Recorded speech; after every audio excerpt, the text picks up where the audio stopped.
To get a little bit of wealth through the wrong way is not difficult.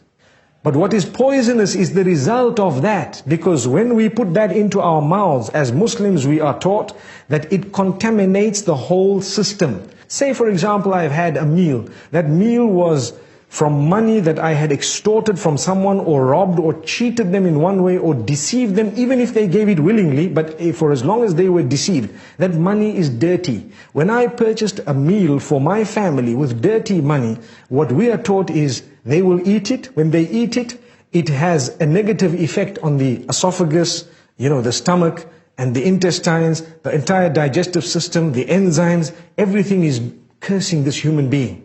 And on top of that, the energy derived, the energy that is derived, the flesh that is grown through that which we ate, which was earned in clandestine means, will not be used in something spiritual or good. So we have energy with our hands.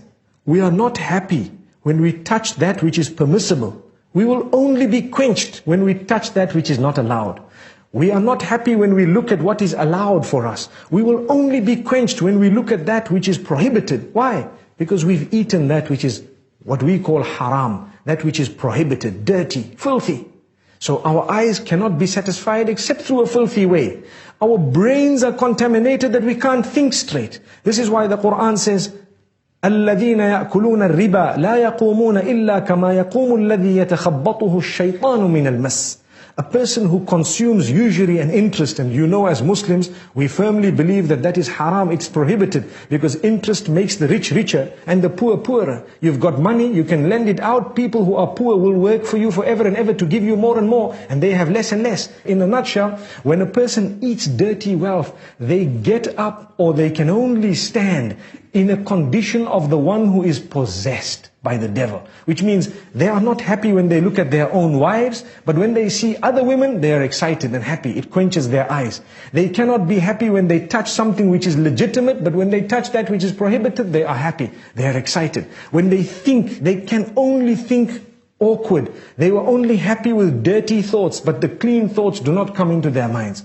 Similarly, when they have to judge between people, their minds are sometimes blown apart. They don't know how to think. They cannot see simple mathematics. 1 + 1 to them is not 2. Why? Because they don't have the brain. To them, they cannot see that this person is right and this is wrong, because they have nourished that brain with that which is prohibited.